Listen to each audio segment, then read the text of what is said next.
Hello, everyone, and welcome to episode 56 of the Rock and Roll Beer Guy podcast. This episode is brought to you by One Effing Inc.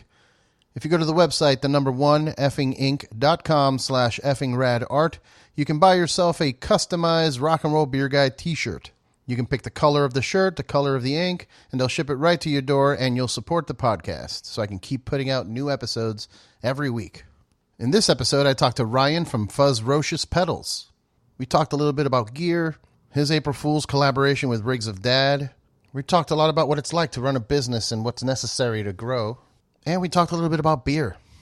It was a great time talking to him, and I hope you guys enjoy it. Please don't forget to like, share, and subscribe. And please leave us a review on iTunes. It's super important. Cheers.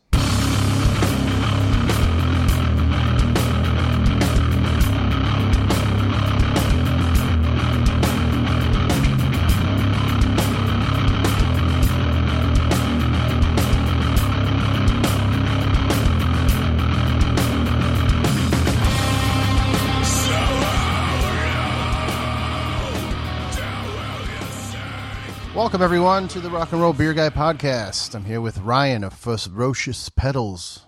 Hey. Hi. Hi.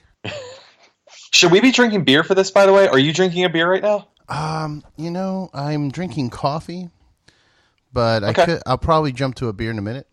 Then I'm going to go grab a beer so I don't have to get back up. Oh, yeah. Because I'm a lazy fuck. Do it. So do you know what beer you're going to be drinking? I See do if we not. pair. I will probably end up drinking a dark lager that I have here, because to go with the coffee that I'm drinking as well. I'm going to be talking. I'm going to sound like a Tired Hands Brewery, like infomercial. This whole thing. So I've got this. I just stood in line for.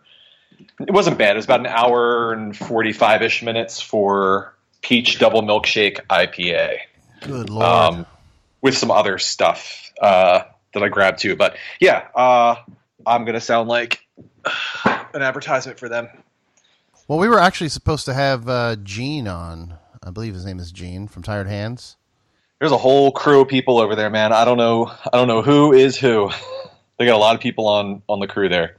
I'm trying to remember who I was supposed to do that. Oh, I was going to do it with Liam from Dillinger.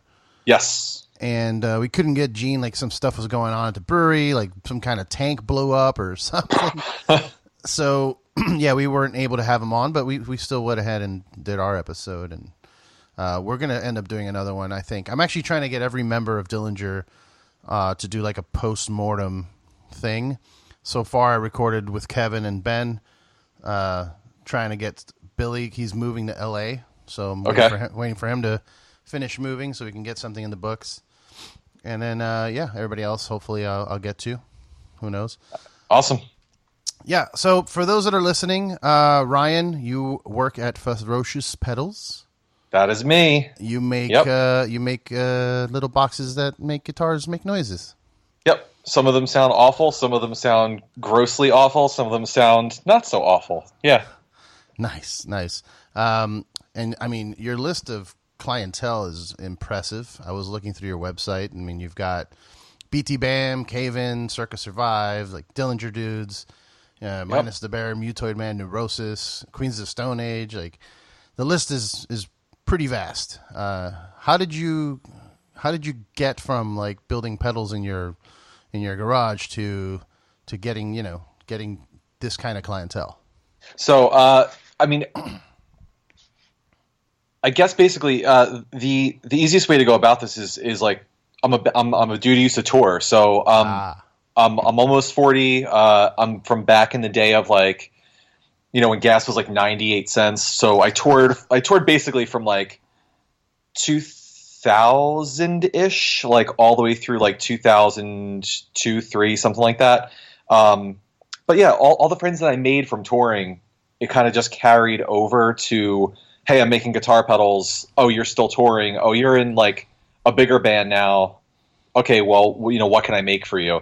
So then, those dudes in those bands start telling their friends. It was just a word of mouth thing. So when we got started doing this, it was like at the beginning of when like quote unquote boutique guitar pedals became like a thing. Mm-hmm. So we got in like the perfect time to like really not have to worry about advertising, anything else. It was just, oh, you're in a band. Thanks. We're old friends. What can I do for you? And it just happened that like with Shannon, my wife, being like a fine arts major, like all the stuff looked really cool. So they were like stoked on how it sounded. They didn't care. Like when we started, they were just like kits. They didn't care that it was like, oh, it's not like an original design. It's not this. Like it wasn't what it turned into now. So yeah, just dude, like being in a band, having friends in bands, and word of mouth, it just spread from there. What was the band name that you were in? So when I used to tour like back in the day, it was this band called 2 Days. Okay. So basically it was like grade worship. Like it was just that Screamo before Screamo became Scrams, whatever the kids are calling it now. It was basically sounded like if Grade and like The Movie Life and American Nightmare like did the thing with the penis fingers, stuff. penis. Yeah. Docking. Yeah, unabashedly an old like hardcore and like screamo dude. Is that so? When you were touring, were you tweaking or playing with pedals at that time? Oh no, dude! So I was just a screamer. I was like just the screamer in the band. Okay, all right. So I didn't even start playing bass until 2005-ish, like for real. Like, so I didn't even, and then even after that, I didn't really care about pedals until close, like basically 2008. So what was it that made you want to do that? Since I'm a singer and I would never think of like, hey, let me go make pedals for people. Yeah.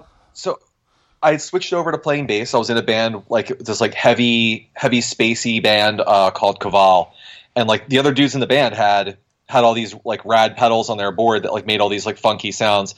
Half of them were like blank, uncovered, and other ones were like at the time like your Devi Ever, like Line 6, all that kind of stuff. And I was like, I want to have pedals too, because I think I had like a SansAmp bass distortion or like the DI box. So it's like I didn't understand that like bass could be more than just boo-doo-doo or like just. So I wanted to be a part of that too. Right. And so one of the dudes in the band was like, you can like build these yourselves. It's like paint by numbers. And I was like, oh, my dad knows how to solder. So I just started making pedals. And like once I started, like I made that first like Big Muff Fuzz like clone. Mm-hmm. I was like totally sold. I'm like, well, if a muff sounds like this, then I should build a rat. If a rat sounds like this, then I should build an envelope filter, and I should build a delay. And it's like a lot of us call it like it's like a black hole. Once you start building these pedals, you get sucked in, and like it just becomes a thing. I think if I didn't have Shannon with me doing this, we would have never gotten farther because of the way she makes the things look. I think that's attractive to people, that it's handmade, hand painted. Right. So it's just, like I said, it just kind of just snowballed from there, but I do miss like just being a screamer in a band. That's so much easier, but playing with pedals is fun too. Sure. Yeah. I mean, I've always had a fascination with them. Even as a singer, in the band I was in, I used to have this elaborate fucking setup for the vocals. I would have my own mixer. I had a Yamaha Magic Stomp that I was using that I programmed different delays onto for different songs, so I could have it, properly to the BPM of the song. And I had a distortion. I had a whole bunch of different pedals that I was playing with, and I've always had a fascination with it. But I don't have the hands, the delicate touch that's needed to solder stuff. Yeah. And I attribute it to just being a savage, and also just years of drinking and LSD and shaky hands. Yeah, everything's just like, oh my God, I can never do this. That's kind of why I also gave up on my original career of trying to be a computer engineer. I used to be really good at building computers, and then like as I got older, it just started getting more stressful and like headache inducing, and I couldn't get the tiny little jumpers moved. So I was like, you know what? I can't. It's not for me. Yeah. That's also kind of how I got into bass. I was like, I like guitar, but my fingers are too big and ridiculous. So let's just do 4 strings. That works. I'm in the same boat. It's like to the way a guitar player looks on stage looks generally like awesome. You know, you sling a guitar low and it's cool. But even with like my big long fingers, I don't grip up like delicately enough. So bass is perfect. 4 strings or 5. Yeah. And you can just grab on and do whatever the fuck you want to do easily. And playing in bands like that you or I were playing in, we didn't need to be doing anything crazy. No. It's not crazy runs, so you just look good. Look good and play hard. Yeah, that's one of the other appeals. It's just like, hey, I hit a couple notes, it's loud, and I could headbang and jump into the crowd or, you know, push somebody and it looks cool. Yep. So I wanted to talk about you did an awesome April Fool's joke with Riggs' dad, and our buddy Sasha. Yes. And you put out the Smooth Daddy driver pedal with really cool videos of Sasha playing with it. Yes. You know, watch the video if you haven't seen it, but just to kind of put it in a nutshell, it shows him Sasha playing clean, and then when he hit the pedal, it starts playing smooth from Santana. Yeah. And you do that with everything, like when it's for distortion or anything like that. Every time you hit the pedal, it just plays the cool, sweet sounds of Santana. Oh yeah. This also, though, has been kind of tied to a tragic event that we experienced with Caleb Scofield passing from Cave-In and Zozobra and Old Man Gloom and everything. And you guys decided to sell it because it was a joke, right, at first? Yeah, 100% joke. I think we said at the beginning, like, you know, we'll sell, like, none of us need to keep this. Like, it has my daughter's butt on it, but, like, yeah, we don't keep, like, we'll do it for a charity. And when Caleb passed, I think, like, that day or next day, like, Ross and I were on the phone together just like, this is what we need to do. Like, this is where this money needs to go. Whether it raises $20 or I think the last I checked it was well over 1,000. So nice. Anything that can help that family out, you know, goes unsaid. Like how big of a fan of Cave-In I am, and becoming friends with those dudes is a dream. You know, like the guys that you never think you'd become friendly or friends with. So from something awful that happened, maybe we can help lessen the load a little bit. And it's crazy that people love Rigs of Dad or love what we do, and love Cave-In and Old Man Gloom and Zozobra enough to really want to dig deep for that. Yeah. Yeah, it's really great that you guys are doing that. You're actually going to put circuitry in it, or is it just going to be the shell? Dude, it's just a box, and the input is connected to the output. The foot switch literally only turns the LED on. So the person who gets it is getting a special joke, a very expensive joke. Very expensive joke. You know, I would suggest even putting, I don't know anything about electronics, so I don't know how to do that, but if there was a way, like those old greeting cards that you would open and it plays a little tune, so that when you hit the pedal, it just plays the little Santana lick, that'd be great. If I have more time on my plate, for sure. Sure. So so this is up on your website for if people want to reverb.com. Reverb.com, and you can put your. So how is it working? Is it an auction? Yeah, I think it closes. I don't know if this will be up in time. I think it closes tomorrow. I think it closes on April 5th. Okay, all right. I'm gonna make I already posted about the memorial fund, but I'll make a post today saying that we recorded this, and if anybody wants to jump on it, last minute. But yeah, I think that's really great that you guys are doing that. I mean. And if anybody that's listening isn't aware of what we're talking about, Caleb was the bassist for the band Cave-In and Zozobra, and tragically passed away last week in a car accident. The memorial fund, last time I checked, was up to like almost 90,000 or something like that. Yeah, I think it's just above. So, and even though that sounds like a ridiculous number, you're like, oh my god, that's a lot of money. That is nothing compared to the loss of the family, and it's a wife and 2 kids. It's nuts, man. So anything helps for that. Yes. Now, like to kind of not go down a path of darkness and sadness. The newest thing you guys are dropping is the Octave Jon drop. It's so we wanted to like kind of buck the trend a little bit. Obviously, like we don't do things that like the same as a lot of other companies do, especially companies like our size or around us. So, you know, at NAMM, like everyone puts out like, here's the new pedal, here's 2 new pedals.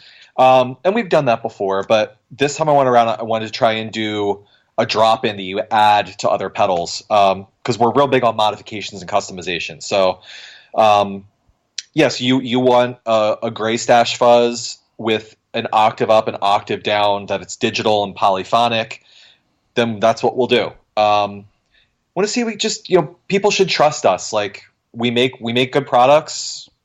Why not put this extra thing in there? It's like only $100. Like, digital octaves, unless you're going to get something crappy from across, like, you know, from China, Japan, Taiwan, whatever.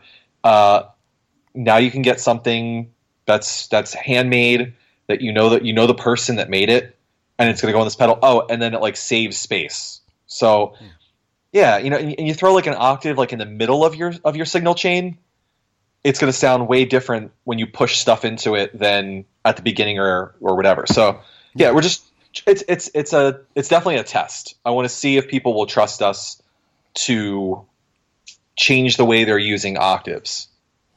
I mean, I would recommend anyone listening to actually trust you guys. I mean, look at your, like we mentioned earlier, your clientele speaks for itself. Like, you got these huge musicians that are insanely talented and are known for having quality sound, like BT Bam, for example. Like, they have the highest level of production every album they put out. So yeah, if they trust you guys, I think you guys will be all right trusting Fuzzrocious.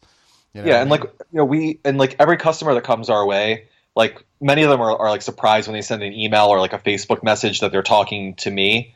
And that's like whether it's Troy Van Leeuwen of Queens of the Stone Age, or it's, you know, Chuck Rangel from Minnesota, it doesn't matter. Like, we're talking to the same person. You're talking to the same person.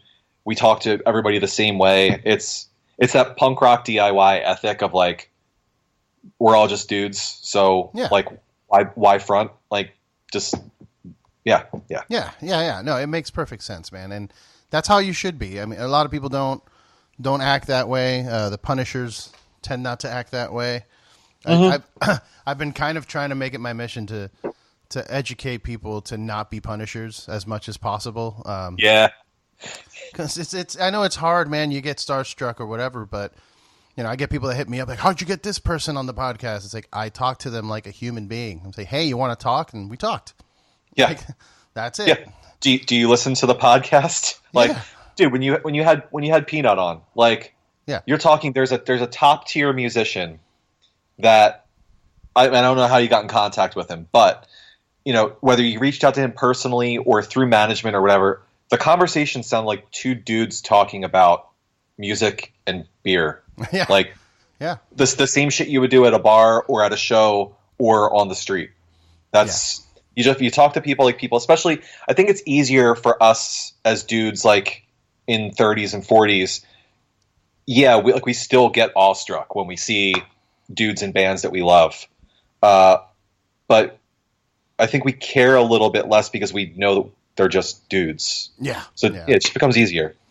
I think, or maybe also, maybe we're just too cool. So yeah, we're too cool for school, man. Actually, I think what happened to me was I started moving my fascination away from like admiring musicians, which I still admire them. It's not that I don't, and I still love, like, music is my life, but my fascination has now been shifted over to wrestlers.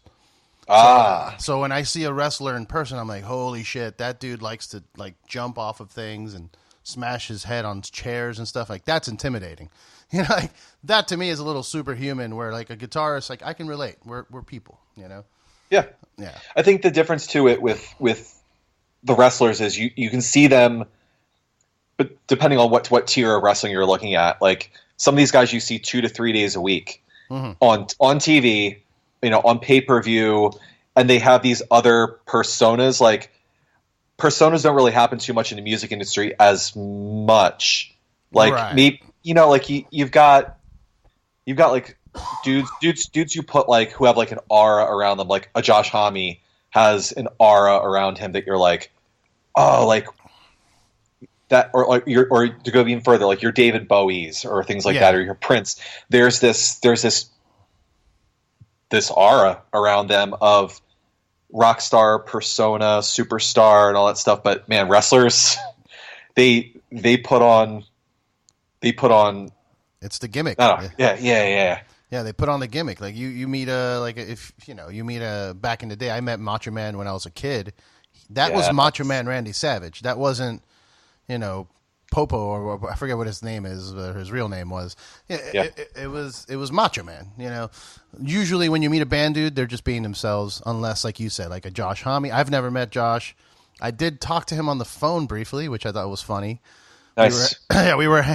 We were at the Amoeba Music. Mastodon was playing. I was hanging out with Braun, and I think what's his name?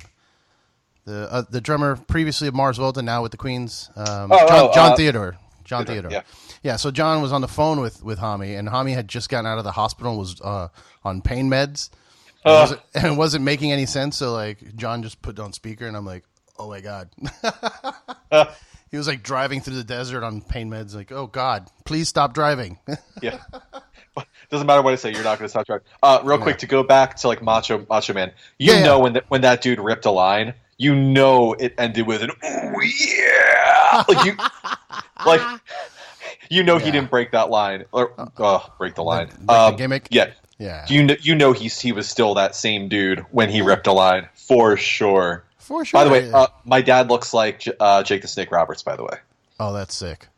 Yeah, that guy was one of the most intimidating back in the day, just because he wasn't really necessarily a big dude. He wasn't jacked, but his eyes and the way he spoke really low into the mic, like, it's the psychology, which is something that I've really been digging into with that's why I'm obsessed with wrestling again, is all that crazy psychology that people are putting out there. So totally. Yeah. So I have a wrestling podcast, so if we want to talk wrestling, we could do that another time. I wanted to ask you, what do you think about shows like NAMM? Like, how important? Like, is it important to you to go to NAMM every year? It still is. NAMM is such a mixed bag, man. It's a complete shit show, but that high that you can ride when you're there is, well, that between legal weed. The high that you ride when you're there is almost second to none. Because if you like this last year and in the year previous, we had a really good year in terms of like the amount of people that came through, dealers that were interested, new people, and musicians that come through that like give a shit about what we do. So like that feels really good for the ego. But man, it's a lot of work. It's a ton of money, and we try and cut as many corners as we can, but it's a lot of money to ship your shit out there. We're coming from Jersey, so it's far. And you got to get your asses out there. Then you got to have a place to stay. Then you got to set up. Then like you're freaking out because of this whole thing, and like you don't know if anyone's going to care about your new shit, if anyone's going to get it, and then if any like dealers and like musician dudes are going to roll through, or those dealers are going to pick you up. So you can go and spend, I don't know, $6,000 to $10,000 and just gamble it away. You've lost it all because you made a bad decision or you had bad placement on the floor. But with that said, are we going to go back next year? Yeah. I mean, we got enough dealers this year, and there were enough like musician dudes that we hooked up with that it makes it worth it to go. So I don't know, man, but it's a lot. It's a lot of money and it's a lot of work. And I definitely stress myself out, and I put pressure on the family with me getting all of this together to get out there. And then I'm away from the family for a week. Like, that's not fun. Yeah, no, I can imagine. I mean, honestly, if at the position you're in right now, I would just go and not even get a booth. You know what I mean? I would go with a backpack full of pedals and business cards, and you already know a bunch of people. You hook up with them and have them connect you to other people, and then just kind of work the floor on your own without having a booth and having to depend or pay whatever it is you got to pay to be there and get a table set up. And bring a whole bunch of stuff. Like, I don't know. That's just a suggestion. Like, I would go about it that way, but it also makes sense to have a booth. You know, it gives it more legitimacy, and it is a business. So, I mean, so is your plan to like grow to the point of like a boss status, or do you want to keep it more boutique, handmade, you know, custom type of deal? I really do want to keep it DIY as long as we possibly can. Like I said, it's just me and my wife. We have a helper that comes in and like an intern. You know, the kids help out really minimally. This feels natural to me, and I think this again goes back to like being a dude who used to tour like in quote unquote like punk bands. On the flip side of that, I do want to grow. Like that's a definite. Like I want to be able to do this for as long as possible. I'd love to have employees where I could just back off and hand the reins over and just design and do the business stuff. Mm-hmm. But yeah, I don't ever want to get as big, even as big as like say like your Chase Bliss or your Earthquaker, your Keeley's. I don't want to get that big. That's a lot of people to feed. Yeah. And this, like I said, the pedal business is so oversaturated.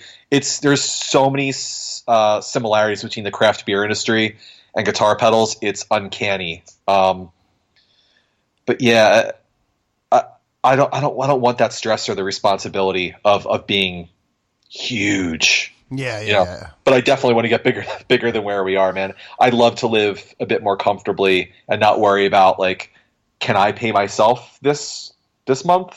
Or should I let that slide and wait till that other payment comes in and then pay myself a little bit more? This is definitely a living month to month kind of job, which I guess can be that way for a smaller craft beer industry, a brewer as well. Well, I mean, yeah, that's definitely how it is for us right now at the brewery I'm working at. So it's day to day. Let's try and make moves to grow, but at the same time, it like you said, it's so saturated right now that. A lot of breweries are closing. I mean, just recently I heard the news of Green Flash getting foreclosed. Huh. Like, that was one of the biggest breweries in the world, like, for a long time, and now they're foreclosed and then they stated that it's the fact that the market's oversaturated and customers are just not interested anymore in the product. It's hard to stand out, you know, like, look at Tired Hands. Like, they stand out because they make crazy shit like a fucking milkshake IPA. Like, you know, I mean... I've never even had that before. I want it. You know, I know I want to try it. But when you're just making standard beer, like you're making a regular West Coast IPA, it's just not cutting it anymore, you know? Yeah, and you got to look at, too, like, so again, like to go back to like Tired Hands, they don't have big distribution. Like stuff isn't sold in stores. So like if you want to go get it, you have to know a friend or stand in line or go to the brewery. Mm-hmm. And like, it looks from the outside like, they're doing baller business. Yeah. And they can survive like at that level. Or like another one that's local to us is Neshaminy Creek. I don't know if they distribute out on the West Coast, but I haven't seen them. But they do distribution. So like they're also like they're run by like old like punk rock ska dudes, and I mean they've grown exponentially to the point like they're not going to outgrow their warehouse, but yeah, you see these different methods of how these businesses can continue to grow, but also stay relevant and still have people wanting more. The other thing I see too with a lot of these guys is the releases, like the new things that they're doing, come out more often than like the big boys. I think that's another thing too. And again, we see that with the pedal industry too. Like, if you're not always kind of putting out something new, people start to forget about you, or they're on to that next flavor of IPA or like whatever you're doing. So yeah, it's a matter of keeping it new and fresh, and the formula that Tired Hands has is pretty picture perfect right now because they have a small facility. They can experiment. They can make a small batch and just release it themselves, and then they can next week do something else. Right. When you have a big brewery, you're committing yourself to 30 barrels of beer. That's to translate that to anyone that doesn't know, that's a lot of fucking beer. 30 barrels. I mean, you think about one of those 15.5 gallon kegs. That's half a barrel.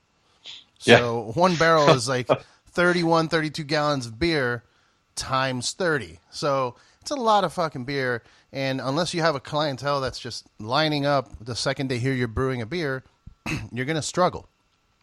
When you have a small place like Tired Hands, they probably, I don't know what system they have, but I'm assuming it's 10 to 15 barrels. It lets you experiment more. And the fact that they're selling it themselves and not dealing with distribution, you're saving money because the distribution charges the brewery. So you're getting all the profits go to you. It doesn't go to a distributor or a third person. Totally.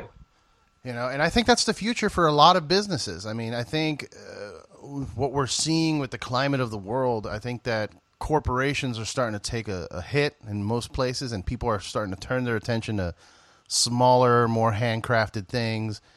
You know, it also promotes building your economy, your local economy. So I think what you're doing is great. I think, keep pushing through NAMM and stuff like that. And you don't have a storefront or anything, right? Like, you don't have we're out of the house here. Okay. So I mean, people can come over and try stuff out and all that stuff. But no storefront, man. We got to keep those costs down. Yeah. And so right now, what's the plan? Like, how do you get to the point that you want to be at? Do you need to create new, never seen before pedals? How do you differentiate yourself from all the other pedal companies? That's a good question. I ask myself that a lot. So Liam Wilson that you've had on had told me years ago. He was like, I think you should just focus on like what you do best and stop worrying about like, should I try this and do this and digital this and go with that? And I think that's something that I've been thinking about over the last few years. And I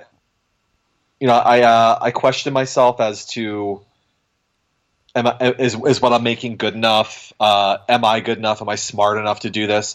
And what I'm kind of stepping back from the industry, what I'm starting to see now is, I think if I want to stay where I am and grow a little bit, that's what I need to do. But I know that to be an entrepreneur that can really make a statement, I'm going to have to do something that people haven't seen before, people haven't thought of doing in a brand new way. And that might mean for me stepping outside my comfort zone and having a designer work with me. With that new Octave Jon that we did, we worked with Adventure Audio to help us program the coding for that, which is the first time I've ever let someone else do that for us. So that's like a step in that direction. But man, I shy of taking out some crazy ass loan and hiring people and hiring like a marketing firm and doing that.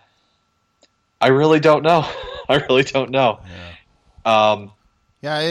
rough, man. You definitely need marketing at some point. I mean, you're doing a decent job. I mean, your name is out there, and like I said, you've worked with some friends that are in high places, and I guess it would just be a matter of having your friends help you more with promoting, like just do little videos with, like, if somebody in Dillinger or BT Bam or something has one of your pedals, have them do a little breakdown video or something.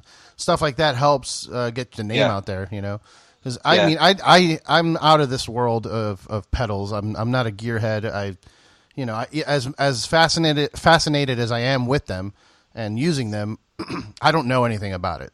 And I recently found out about Earthquaker at NAMM this year. And I know they're huge, but I've never even heard of them before. Yeah. And that goes to show, like, even if you have a huge team and a huge marketing thing behind you, sometimes it's not going to reach everyone like me. I never heard of it, Yeah. I think I look at too, again, like looking at this, like the Neshaminy Creeks or the Tired Hands out there, or even like Stone, looking at doing smaller batch releases, I think is another big thing too. Like, people want something that's exclusive and small.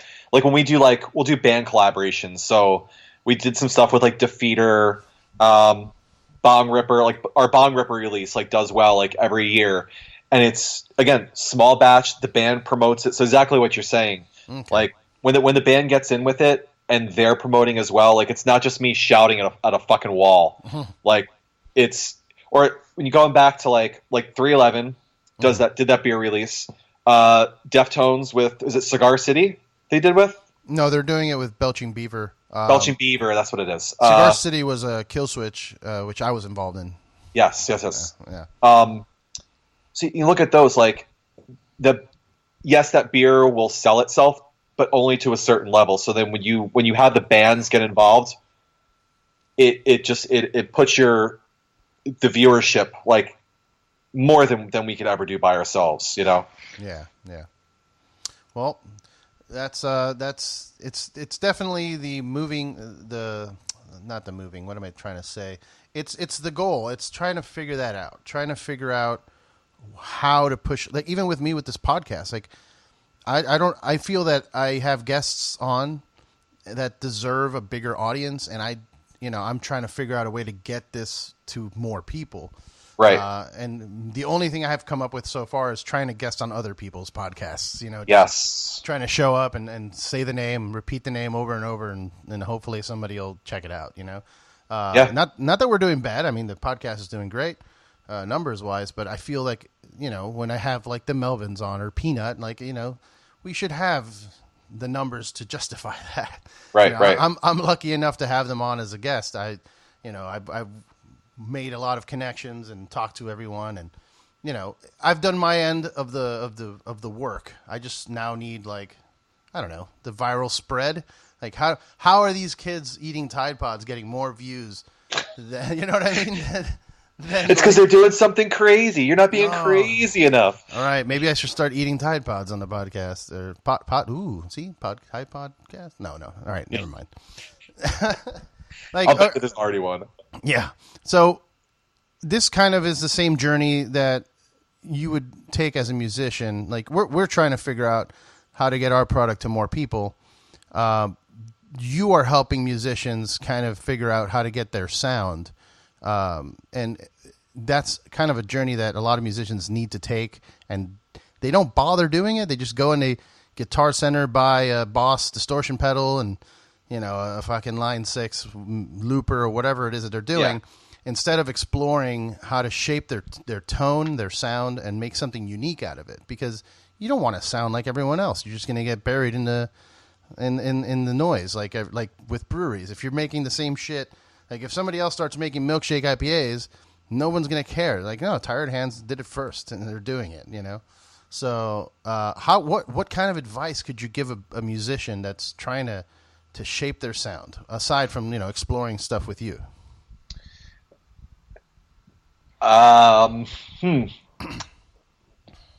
First of all, don't say I've got $100 to spend. What should I go get, or what should I buy? Mm-hmm. Or like, I have $100. What's the cheapest distortion pedal, or what's the cheapest delay I can get for $100? Take that $100 and save it up till you have $200, and then get that really cool thing that you've now taken the extra 6 months while it took you to get that money, and do the research online, watch stupid YouTube videos, and talk to friends and talk to other band members, look at people's pedal boards at shows, and see what that is. Because I hate to see somebody go and spend money, then sell that for less, and then go spend more money when you could have just saved up that money and gotten the thing that you should have waited for in the first place. And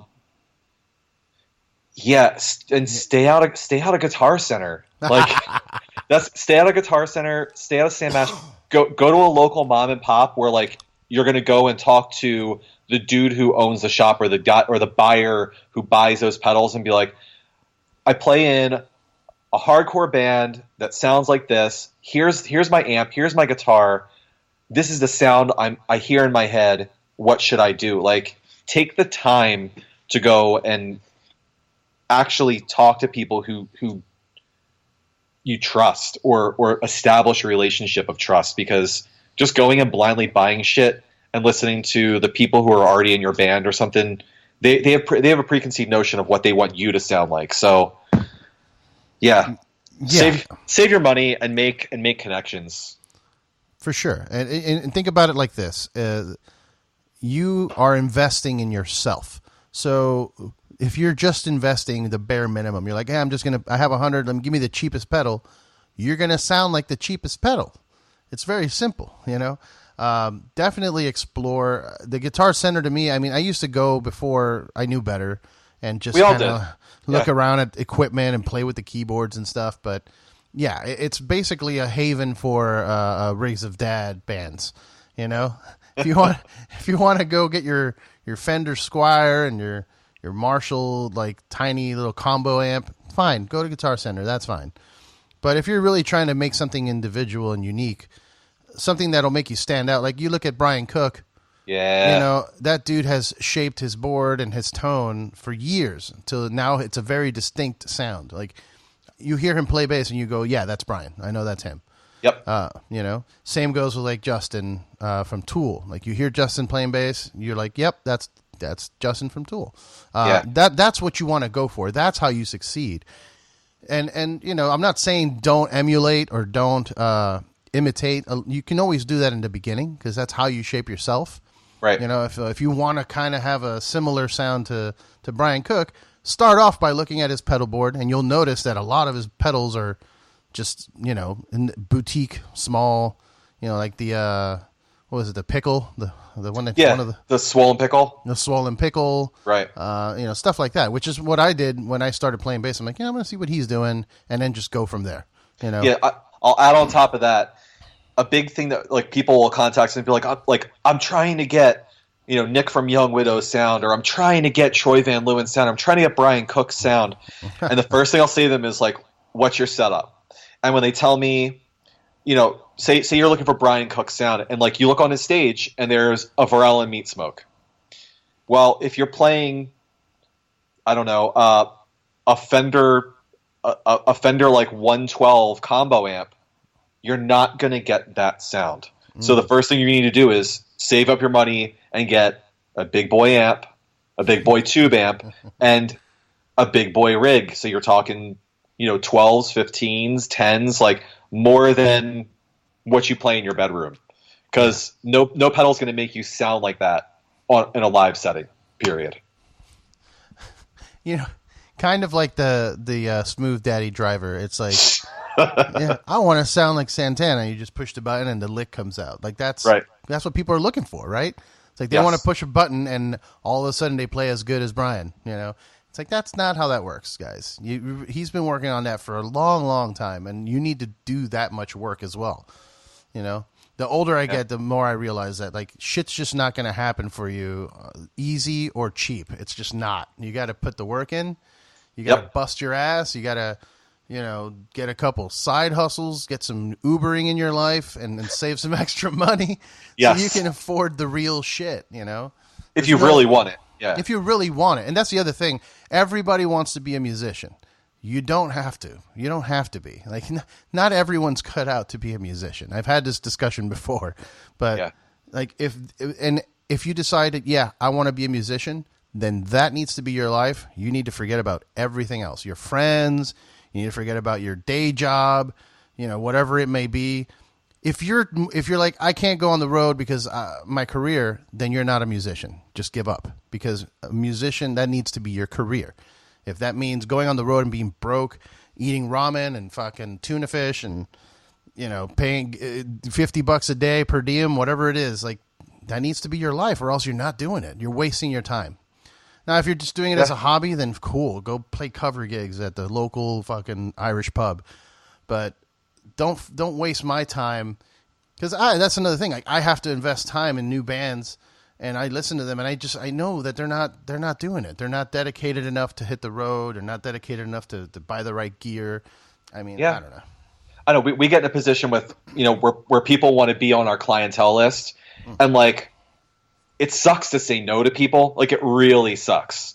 But the first thing I'll say to them when and it's a band that I've never heard of or whatever, if they've given me a link to like their Facebook or whatever. I have to go and look like how many people are following you, how many people are interested in what you're doing. Oh, and when are you playing Philadelphia? 9 times out of the 10, it's we don't tour, we're not ready to tour yet. Like I can't really help you too much. Like I can't put you on the clientele list. Like, hate to be elitist, but there's that. Like, yeah, it's great exposure for your band, but what is it? It's not doing much for anybody else. And then it sounds like really shitty, but like, you if you want to be on someone's clientele list, you want to be an endorsed artist on the Ampeg page. Just because you play an Ampeg doesn't mean you're an endorsed artist. Yeah, you gotta fucking work. You have to be on the road. You have to tour, more than a third of the year, or be in a band where like you only tour a third of the year over like all in one shot, or like twice during that year, and you're selling albums and making records and whatever else, Yeah, only a few bands can pull that off, and it's bands that are already established. Like, yes. you look at Will Haven, the dudes, they don't play many shows, but when they play them, they're sold out. So, that's that. Then you can pull that off. Otherwise, no one cares. Yep. And it sucks because I've had that same dilemma with the podcast, and like I said, I'm nowhere near where I want to be, numbers wise, but I still feel like I need to maintain a level of quality in the guests. Like, I can't have my boys' garage band, on here. It's not doing anybody any good. I don't have the numbers to help you. You're not. Nobody really cares to listen to what you have to say or I have to say in that situation. So it sucks. A lot of friends get mad. Like, when are you gonna put my band on? It's like, go on tour. I don't know. Maybe we'll talk. Right. Do something, and then maybe we'll talk. But yeah. Anyway, can I shift gears on you? Can I turn it? So Stone's out on your coast. Have you had the Chocovesa? Yeah. So that was a straight up like game changer for me. Really? Okay. So I didn't know. My wife and I were on vacation, or not vacation. What's a vacation? We were out for our anniversary 2 years ago at like a local like gastropub, and I was in like a stout phase at that point, and they're like, like here's a darker stout, chocolate and coffee notes, and I'm like, sure, I'll try it. And one sip, and I'm going like, what the fuck is in this? Like, what is this? Like, what am I tasting here? And I go on Untappd and I look it up, and they're like, it's their Mexican hot chocolate, whatever. And I was like, oh, I'm tasting the cinnamon. Yeah. Like that's like the little mocha abuelita, like abuelita's hot chocolate. Yeah, Mexican hot chocolate. I was like, oh god, like this thing is amazing.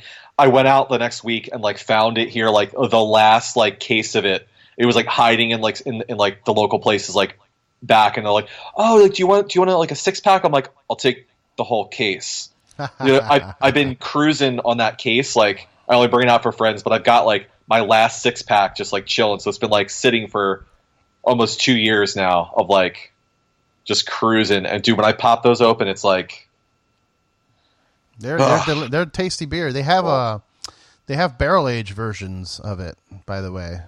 Okay. They come in a bigger bottle, kind of like a 500 milliliter bottle, and I think it's called like charred. There's one that's charred Chocovesa, and that one's like bourbon barrel aged with like some kind of smoky wood thing. Those are incredible to me. I bet. And the regular one, I can't. The first time I drank it, I was like, this is great. And then as I drank more of it, I started having to push it away because it was a little too sweet for me. Sure. That's why I can go for one, but that's kind of it. Like it's your after dinner beer, like your aperitif. It's not something you can drink all day. No, it's not your IPA at the barbecue for sure. Yeah. Now the other thing is, for me personally, the reason I wasn't like too blown away by it was that Cigar City, where I was working, they make a beer once a year called Hunapoo, and it's basically the same thing, but it's thicker. It's a little more viscous, a little higher in the percentage. I think Chocovesa is like 6% or something like that. About 5.6. 5.6, something like that. Hunapoo is like 12. So, baby. So that's a big boy. And that, to me, that was like that was one of the beers that changed the way I look at craft beer when I first started working there. Like, I drank it before I started working there, and that's kind of why I made it my mission to work there. Like, I was doing distribution in Florida selling stone and selling dogfish and all this stuff. And then I had that Hunapoo, and I was just like, well, this is the best thing I've ever had in my life. I want to work there. So I made it my mission. Like that was the only beer I was selling was Cigar City, and to the point where they hit me up. They're like, dude, you're like the number one salesman in Miami for our beer. I'm like, yeah. They're like, come work for us. I'm like, yeah, let's do this. Excellent. Yeah. I will look that up. They still produce that? They do it every year around March. So they Okay. just recently released it. I'm sure you can find some online. I haven't had this year's batch yet. They have a big festival where they release it, and they'll have like 100 brewers from around the world come in and bring their special beers, and just kind of everybody has this huge party and gets drunk and takes their bottles home at the end. Nice. It's a fun time. The last one I worked wasn't very fun because we had just moved it to a bigger stadium or a bigger park, and the amount of work that we had to do was out of control. Wow. It was just days upon days of building out tables and carrying over fences and building jockey boxes, and it was a nightmare. And then the day of the festival, my job was basically running around, making sure people were in cutting lines, getting in people's faces, which, when people are drunk, they don't want anybody in their face. No. But if you're like trying to cut a line, I have to get in your face. Like, hey, there's more people trying to drink. Settle down. Yeah. That was a mission and a half. But the year before that, that was the year I met Adam from Killswitch. Nice. And he just happened to be at the brewery while we were setting up for the festival, and we kind of just hit it off after, from there on. It was like, we should do a beer together. We should be friends. Like, let's drink and do metal stuff together. That's awesome. Nice. Yeah. Do you have any guilty pleasure bands that you like listening to? So I say no guilty pleasures. Okay. You like what you like. Who cares if it's Spice Girls or if it's Botch? Like it doesn't matter what your thing is. But things that would be considered guilty pleasures. So because I've got two kids, they're 7 and 9. And like they're super big on a lot of the things that we do. Like both of their favorite band is Fall Out Boy. So I can get down with that. That's good. So I'm stoked when that's on the radio. And look, we do a lot of radio listening, when we're in the car driving from here to there. So I get to hear all the new like pop songs. Things I won't turn off. Taylor Swift. Okay. Walk the Moon. What else? Shit. What's that? God, the kids will ask me when I don't turn something off right away. The kids will ask me. They're like, "Do you like this song?" And I'm like, "Well, it's not bad." God, there's so much on like our pop radio station, but in terms of like, I don't know a whole lot of newer bands these days. I'm definitely still living in the past. So yeah, I would say like. Things that I'm trying to think of things that I would listen to that the kids got me into that I would listen to. You're not listening. I don't know. They're not listening to any of that mumble rap stuff, right? No. Yeah, hip hop and rap for them. They never really gotten into.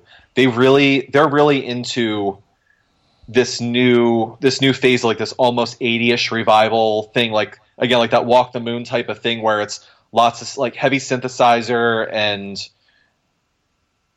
kind of like Stranger Things, that like synthwave stuff. Yeah, they can get behind some of that too. Yeah, dude, nothing's like really popping off the top of my head right now. But like, we definitely listen to a lot of Justin Bieber and stuff like that for whatever's on the radio stuff. And it's even like when you listen to like some like dude like Bruno Mars. When you listen to some of those, and I know it's like insanely produced. But those fucking bass lines, like, some of those are unfucking real with like how fucking poppy and groovy and where they sit in the mix. So I think it like the way like I appreciate the stuff that the kids are really listening to that I wouldn't seek out myself. Mm-hmm. I'm listening to like how groovy those things are, how catchy it is, like what it reminds me of. I don't know. So what about you? What do you have like any guilty pleasures? I mean, to be honest, I don't really listen to the radio at all. So any music that I get into my life comes from my fiance playing stuff on her Discover Spotify playlist. Sure. And then there's this old like music blog that I go to that they post illegal downloads of these songs, but I use it just as reference because what they post is usually really good. Yeah. So I'll end up like they'll post a link to one song and then they'll post like, here, download the album. I rarely do that. Like if I'll listen to the one link and if I like it, then I'll go buy it. And that's where I discover bands like Rollo Tomasi and just some more of the obscure stuff. But for poppy, like guilty pleasure stuff, I mean, I recently discovered that there's a Beyonce song I like a lot. Which one? What song? It's called Haunted. Okay. And my girl was listening to it because it's on the 50 Shades of Grey soundtrack or something. Okay. And I was listening to it. I'm like, what is this? This is fucking great. It was dark and synthy and catchy. It wasn't her typical like, oh, the single ladies, type of deal. It was actually kind of interesting, and that kind of opened up my eyes. Like, well, shit, if Beyonce can write a good song that I like, then I should probably look into more stuff like that. Well, did she write that song? Well, that's true. So, yeah. Okay, let me rephrase. If she could put out a song like that, then why not keep exploring, right? Yeah. So, going back to Beyonce. So, dude, if for me, like, if you come into the middle of Single Ladies, I can't catch the beat. Like, because it there's an off beat in there, like it doesn't hit on a like a 4/4. And if I come into the middle of the song, like it takes me till it gets like the chorus to be like, oh, there's the beat. Like I caught up with it again. My brain just doesn't wrap around it. Yeah. Other guilty pleasures. I mean, and it's all thanks to my girl. I mean, she listens to The Weeknd a lot. Okay. So, and he's really talented. I know he uses a lot of Mellodrone or whatever it's called, the auto tuning. But even with the auto tuning, you listen to it, and I can't help but hear like Michael Jackson. Like yes, he's the new Michael Jackson. Is that the I Can't Feel My Legs band? I Can't Feel My Face. You don't feel a face, yeah. So that was my like 2 months ago. That was my son's like favorite song. Yeah. Oh, cool! A song about doing cocaine. Yo, that or like my daughter dances to like all the Just Dance stuff on the Wii, okay. And like that's the other one. What's her name? Sia. Yo. Okay. Sia, I can 100% get down with from a songwriting perspective, and for the stuff she does for other people, but just like catchy songs. But she'll listen to that fucking Cake by the Ocean song, and I'm like, this song's about goddamn blowjobs. It's about sex on the beach. Like, what the I'm like, yeah. And she's like, I love Cake by the Ocean. I'm like, no. Yeah. I see that poster behind you, that Dillinger Poison the Well Stolen Babies poster. Yeah, dude. So Jeff from Poison the Well usually turns me on to some like really bad like radio music, but when he shows me something, I'm always like, oh God, no. And then by the end of it, I'm into it. Yeah. Like I've never liked Justin Bieber, and I gave it a shot, but then he showed me this one song that was Let Me Love You. Okay. And I think it had like DJ Snake or something, some other person in the song. But he started playing. I was hanging out at his house, and he started playing, and I'm like, what the fuck are you making me listen to? And he's like, it's Bieber, bro, get down with it. And like halfway through the song, I'm like, God damn it, it's a good song. It's well written. It's catchy. I can't help it. He's also shown me stuff like J-Rock, which is a hip hop artist, but he has a song called Gumbo, and the chorus of the song is, let me put some seasoning in that gumbo. It's so ridiculous that it works. Oh no, that's great. Yeah. So I always turn to him for some ridiculous like pop hip hop shit that I wouldn't normally listen to, and he'll turn me on to that. It's awesome. That sounds really nerdy. Yeah, there you go. He hates that song. He hates playing that song. I can only imagine. Like, dude. It's always fun. Like, yeah, I'm assuming you hate it, but when you play it and you see the crowd reaction, it feels good. Yeah. But god damn it, it's like that's the song, right? That's the song everybody goes to. The fact is, he doesn't have to put the mic to his mouth until they get to a singing part. Like, just put the mic out and let everyone just do the why. Yeah. So, dude, so I got to go see the Boss Tones on the last like their the 20th year for Let's Face It, which is like Boss Tones for me are like that was my intro to everything punk related, punk adjacent, whatever. But they get to the impression that I get, and Dickie Barrett says before the song is like, okay, so here's the point in the set where you guys take your phones out and you can record the song and do whatever you want, because I'm sure this is the song that half of you guys came here to see. But for the rest of you, and if this is the song you came to see, then you can go home after the song is over, because it's going to be 2 minutes and 35, whatever, like your 3 minutes and 28 seconds. Yeah. After that, the rest of you guys can go home, and then everyone else, we're going to finish the rest of the set. We're going to have a good time. And I was like, yeah, that's the way to do it. Like, get out there and admit, like, okay, like, here's the song that you're all here to see. Like, I get it. This is the popular song. Like, and we're going to have a ball playing it. But, like, get down with, like, the rest of the stuff. Just get it out of the way. Do it first. Don't close the show with it. Yeah. You know what's funny? I saw, what's the name of the band? Puddle of Mud. Now, let me preface this with... That drummer's fucking unreal, by the way. I'm going to preface this with, they were opening up for Mastodon and Gojira. Okay. Makes absolutely no sense. It was one of those scenarios where two tours just collided onto one big festival type of deal. So it was like Nonpoint and Puddle of Mud and Gojira and Mastodon. So I'm watching Puddle of Mud. They started with that song, the famous song that they have about smacking the ass. Yeah. I like the way you smack my ass. Yeah. They played their set, and then they played it again. They ended the set with the same song. Hey guys, just in case you weren't here in time for the first one, we got one more for you. It's the same one we played at the beginning. Yeah, I almost lost my shit. I wanted to throw stuff at them. Like, are you fucking serious? Don't make me go through this again. But yeah, don't. If any bands are listening, don't play the same song twice in one night, please. I had a ska punk fan in high school, and we definitely did that. Oh, it's so bad. It's so bad. Like, I get it. People love it, and that's probably, like, for Puddle of Mud, that's the only song that people know, but... Yeah. Good Lord. It's the same with comedians. Like, at least the comedians crowd is a little less forgiving.